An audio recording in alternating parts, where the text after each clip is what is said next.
This year, the feast of the Exultation of the Cross lands on Sunday, and so we're able to celebrate this great feast of the Church together as our Sunday Eucharistic gathering, which is a great blessing for us as we have this opportunity to consider the cross of Christ Jesus, the great love that God poured out on that cross, and the way that for us, it isn't just a sign of sadness, but one of exultation and joy, one of celebration. And as we look to this celebration of the suffering and love of God, I think it might help us also to unpack a little bit suffering in our own lives. So generally, I think we have three options when it comes to the suffering that would come into our lives. We avoid it at all cost. We embrace it when something requires it of us.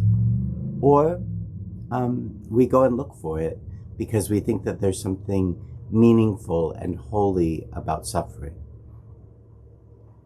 To put our minds at rest, I think it would be fair to say that there's no expression in Jesus' life of him looking for suffering. He didn't go out and make himself suffer, hurt his body, inflict pain on himself.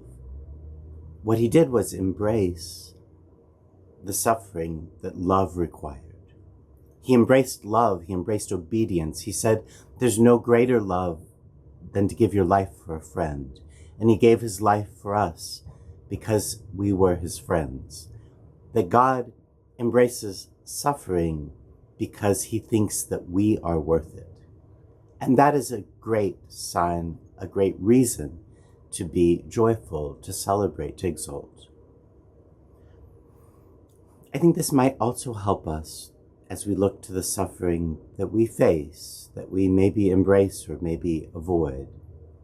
And I think oftentimes we avoid suffering, right? Like we have Tylenol for a reason.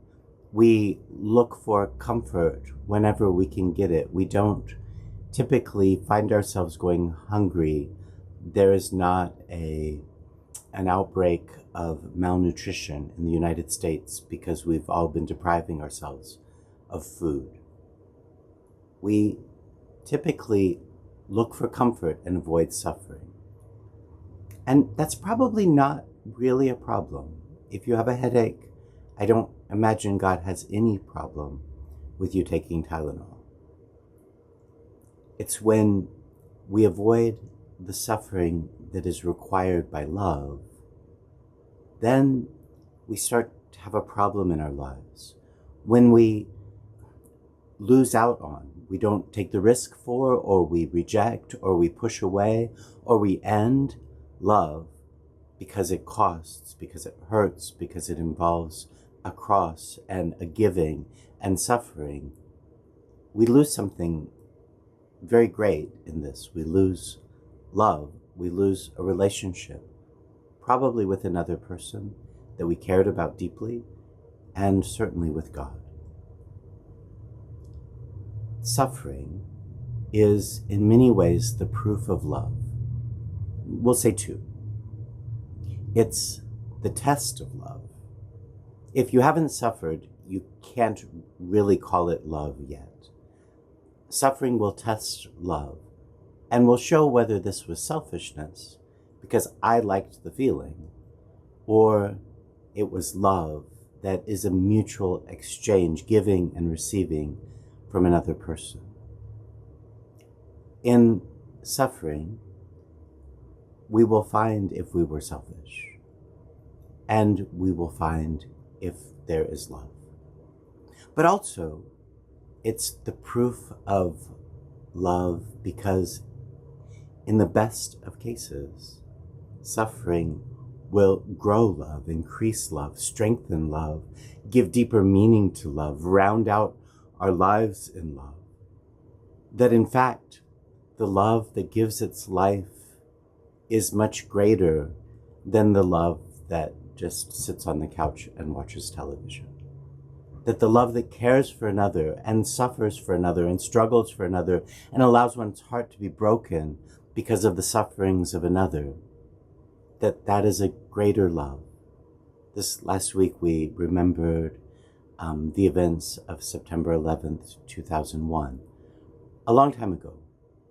But on that day, men and women proved that suffering was worth it, that their brothers and sisters in those towers were worth it as they ran up the stairs into burning buildings.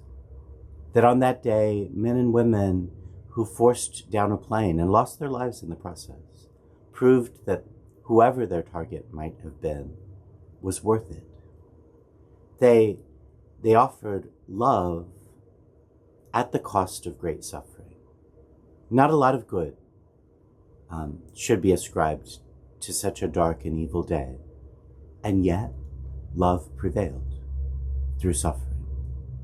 And in our lives, hopefully almost always in smaller ways, in our lives, there will be many opportunities to allow love to be the proof, suffering to be the proof of love, suffering to grow love, suffering to test love. And if we are able to embrace love, it will be because we've learned, when appropriate, to embrace suffering. We celebrate today the great love of our God as we celebrate the triumph of His Holy Cross.